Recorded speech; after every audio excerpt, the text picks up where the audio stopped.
Where do humans come from? Exploring Buddhist views on human origins. For centuries, humanity has pondered profound questions about existence. Where do we come from? What is our purpose? Religions, philosophies, and scientific theories have offered varied answers to these questions, each reflecting their unique frameworks. In Buddhism, however, the approach to understanding human origins differs significantly. The Buddha did not focus on speculative theories about beginnings. Instead, he emphasized a practical, experiential wisdom aimed at alleviating suffering and achieving liberation. Central to Buddhist thought is the idea that origins, whether of the universe or human life, cannot be fully understood through speculation alone.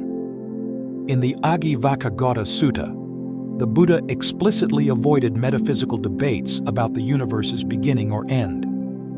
He likened such discussions to a man struck by a poisoned arrow who refuses treatment until every detail about the arrow is known. The Buddha's teaching prioritizes direct, transformative understanding over intellectual curiosity. This perspective shapes how Buddhism addresses human origins. Rather than focusing on a linear starting point, Buddhism introduces a cyclical view of time and existence. The universe, and all within it, arises and dissolves in an endless pattern of creation, sustenance, and destruction. This cyclical perspective reflects not only the universe's nature, but also the process of rebirth, where consciousness takes on new forms, shaped by karma. Thus, understanding human origins in Buddhism requires exploring profound concepts such as cyclical time, the interplay between consciousness and physical form, and the vastness of cosmic processes. These ideas offer insights far beyond a historical or biological narrative, linking human existence to the infinite cycles of the cosmos. Chapter 1: The Universe. According to Buddhism. Beginningless time. In Buddhist cosmology, time is portrayed as beginningless and infinite. The Aggañña Sutta introduces the concept of boundless cycles of rebirth, emphasizing that no discernible starting point can be found. The Buddha taught, this cycle of rebirth has no discernible beginning. A first point is not known. This view contrasts sharply with linear notions of time found in many other traditions. The Buddha described these cycles using the metaphor of kalpas, unimaginably vast time periods. To illustrate, he said, imagine a mountain of solid rock, 1 yojana high and wide. If someone were to brush it with a fine silk cloth once every 100 years, the time it would take to wear the mountain down would still be shorter than a kalpa. This imagery conveys the profound vastness of time, urging practitioners to see beyond short-term concerns and recognize the impermanence inherent in existence. Cycles of universal evolution. Buddhism also offers a detailed account of cosmic processes. The Aggañña Sutta describes a universe that undergoes endless cycles of expansion and contraction. During periods of contraction, the physical world dissolves, and beings are reborn in subtler realms like the Abhisara Brahma world, where they exist as self-luminous, mind-made beings. Eventually, the universe begins to expand again, and the physical world re-emerges. The Buddha explained, there comes a time when the world contracts. At that time, beings are mostly reborn in the Abhisara Brahma world. There comes a time when the world expands, and beings from the Abhisara world appear in this one.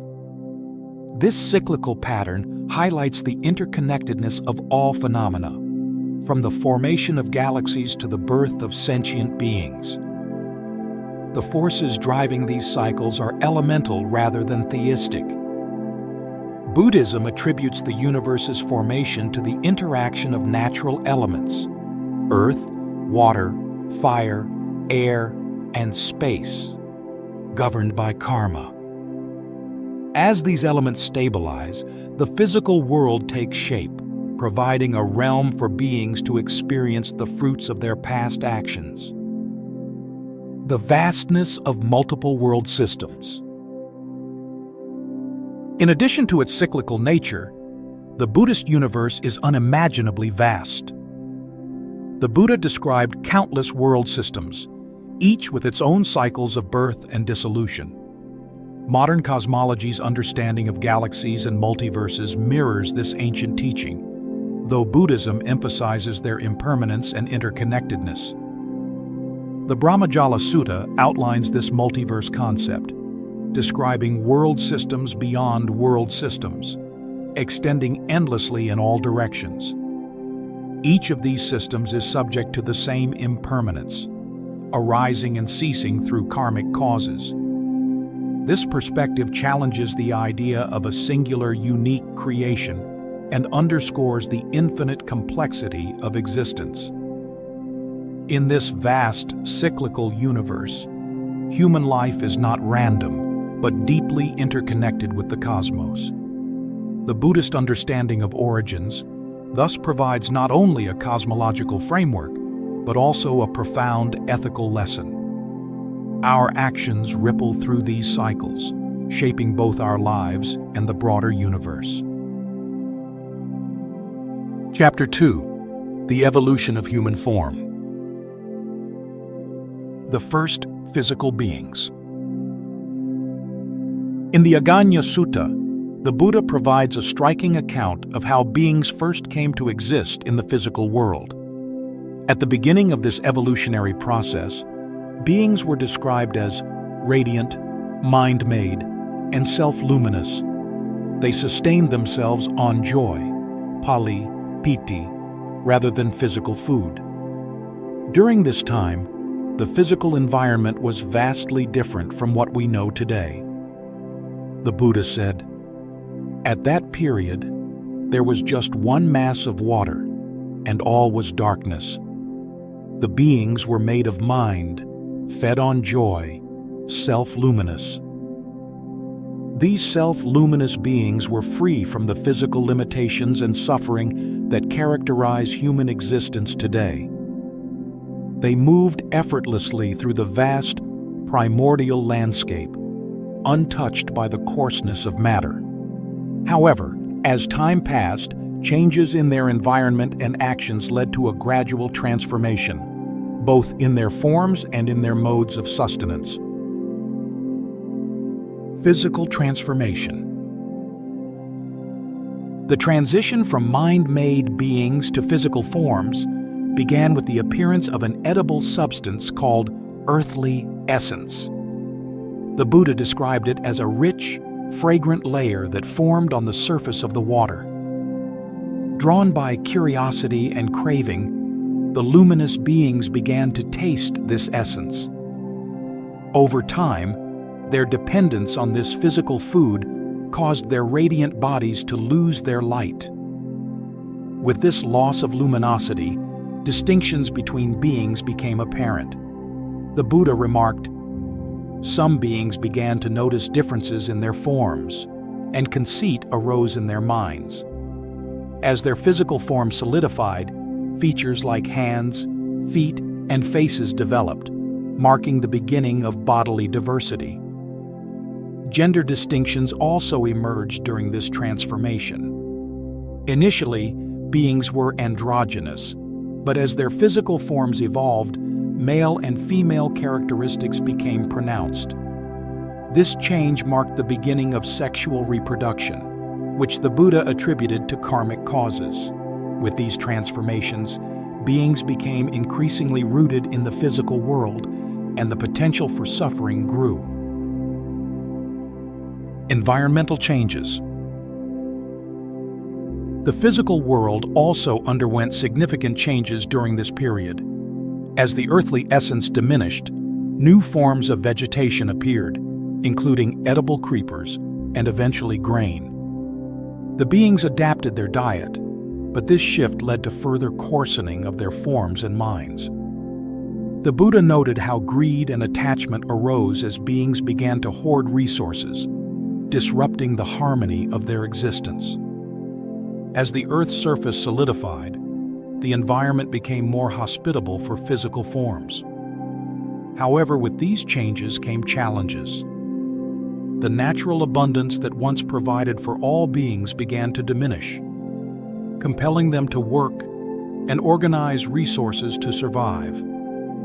This marked the beginning of humanity's deep relationship with the environment, characterized by both dependence and exploitation.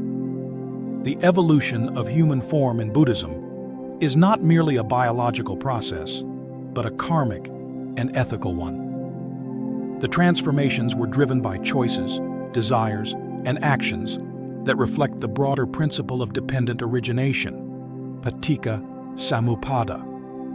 This teaching reminds us that every action creates conditions for future experiences, shaping both individual lives and the collective reality. Chapter 3: The Development of Human Society. Early human communities. As human forms became more distinct and the environment changed, beings began to gather in groups for mutual benefit. This marked the start of early human communities. The Buddha described how beings who once existed in isolation began to organize themselves to share resources, protect one another, and develop basic social structures. Language emerged as a natural consequence of living in groups. Initially, communication was intuitive and non-verbal, but over time, beings developed specific sounds and symbols to express ideas. The Buddha noted, "Then those beings began to eat solid food, and their bodies became coarser. This coarsening extended to their minds as well, as ignorance, avijja, and craving, tanha, introduced conflicts into their interactions. With the loss of natural abundance, beings had to work collaboratively to cultivate food and manage resources. This cooperation laid the groundwork for organized society, including the division of labor and the emergence of roles within communities. The rise of social structures. As resources became limited, the concept of personal ownership arose. Beings began to claim portions of land, food, and other resources as their own. This led to disputes, prompting the need for governance and rules. The Aggañña Sutta describes how beings collectively chose a leader, referred to as the Mahasammata, the Great Elect, to maintain order and resolve conflicts. This marked the beginning of governance and the rule of law. The Buddha explained how these developments were not inherently virtuous or corrupt, but arose naturally from the changing conditions of existence. Over time, social roles such as farmers, artisans, and merchants emerged to address the needs of growing communities. The division of labor allowed societies to flourish, but also introduced hierarchies and inequality. Moral evolution. The Buddha emphasized that alongside material and social evolution, there was a parallel development of morality and spiritual seeking. As beings experienced the consequences of greed, anger, and delusion, they began to recognize the importance of ethical behavior. Stories of spiritual teachers and seekers appear in the Buddhist texts as examples of this moral awakening. The emergence of teachings on generosity, dana, compassion, karuna, and mindfulness, sati, reflect humanity's effort to counterbalance the challenges of material existence. The Buddha taught that this moral evolution is essential for progress toward liberation. He also warned against becoming overly attached to social structures or material advancements. True progress, he explained, lies in cultivating wisdom, Aggañña, and practicing the Noble Eightfold Path, which leads beyond the cycles of rebirth to ultimate freedom. The development of human society in Buddhism is thus a reflection of both karmic causes and ethical choices. It shows how human beings, through collaboration and conflict, create the conditions for both suffering and liberation. Chapter 4: Scientific Parallels in Buddhist Cosmology. Universal Cycles. Buddhist cosmology describes the universe as undergoing endless cycles of expansion and contraction, a process that mirrors modern scientific theories such as the Big Bang and Big Crunch. In the Aggañña Sutta, the Buddha spoke of cosmic cycles where worlds arise, evolve, and dissolve. He explained, "There comes a time when the world contracts. There comes a time when the world expands." This cyclical understanding differs from a linear creation story. The Buddha emphasized that no ultimate beginning or end exists, only an ongoing process of arising and ceasing, governed by karma and natural laws. The Anguttara Nikaya also refers to these cycles, describing them as a continuous process that unfolds over incomprehensible timescales. Modern astrophysics proposes that the universe began with a singularity, expanded through the Big Bang, and may eventually collapse or continue expanding indefinitely. While these theories are grounded in empirical observation, their similarities to Buddhist cosmology highlight how both traditions explore the universe's impermanent and interconnected nature. In Buddhism, the vastness of time and space is not meant to inspire awe, but to deepen understanding. Recognizing that existence operates in cycles encourages detachment from the illusion of permanence and emphasizes the importance of ethical actions in shaping one's experiences within these cycles. Buddhist description of multiple world systems. Buddhism's vision of the cosmos includes countless world systems, lokadatas, each undergoing its own cycles of creation and dissolution. In the Brahmajala Sutta, the Buddha spoke of innumerable universes beyond our own, each with its realms of existence. These realms include celestial heavens, human worlds, and lower states, all interconnected through the law of dependent origination, Paticca Samuppada. This ancient description resonates with the modern concept of multiverses in theoretical physics, which posits that multiple universes may coexist, each with distinct properties. While Buddhism does not focus on validating these ideas scientifically, its teachings emphasize the impermanence and interdependence of all phenomena, regardless of their scale. Evolutionary process. The gradual development of life is another area where Buddhist cosmology aligns with modern evolutionary science. In the Aggañña Sutta, the Buddha described beings initially as mind-made and luminous, gradually adapting to environmental changes and developing physical forms.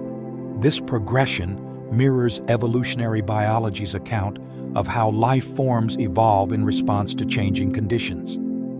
Buddhism, however, adds a deeper layer to this process by connecting physical evolution with consciousness.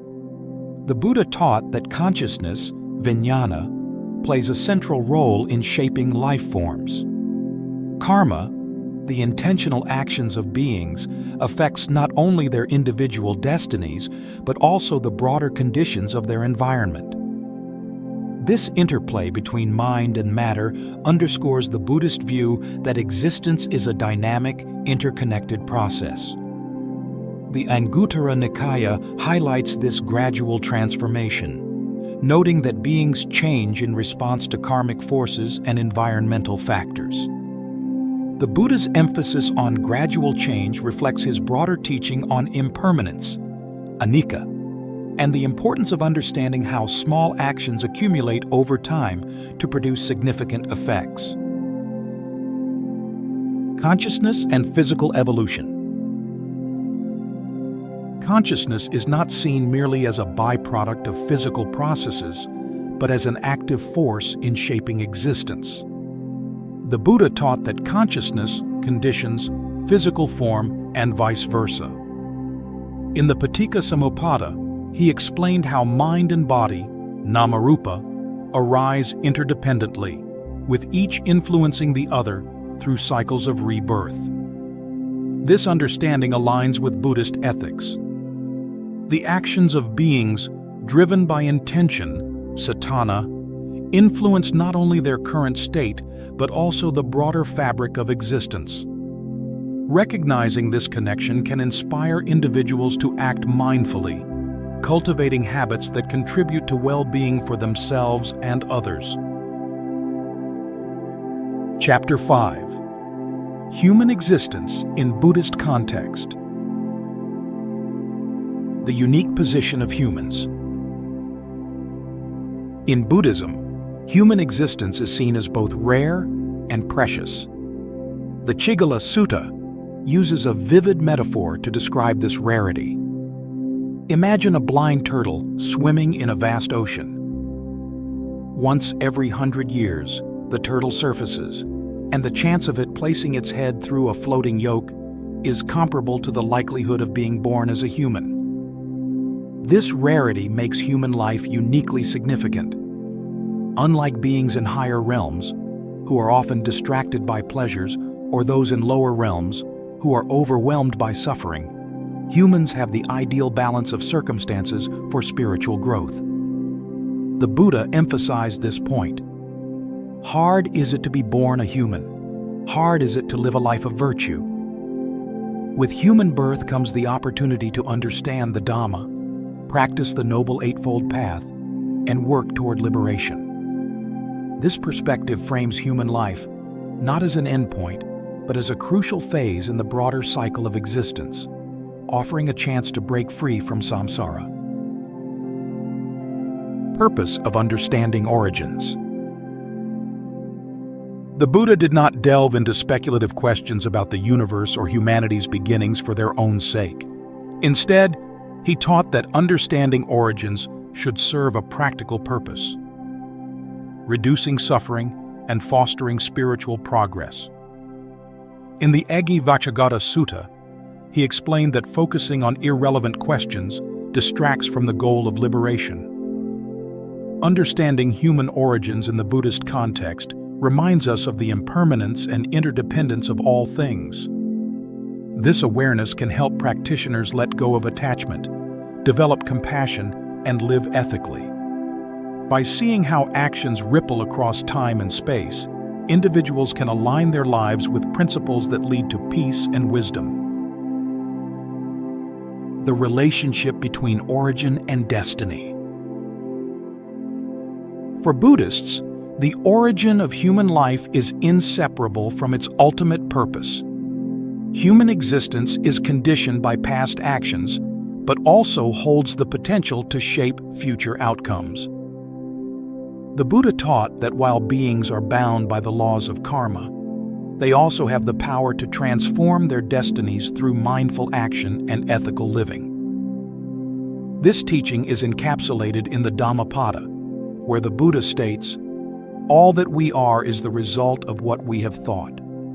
If a man speaks or acts with an impure mind, suffering follows him. If a man speaks or acts with a pure mind, happiness follows him." Recognizing this connection between origin and destiny empowers individuals to take responsibility for their actions.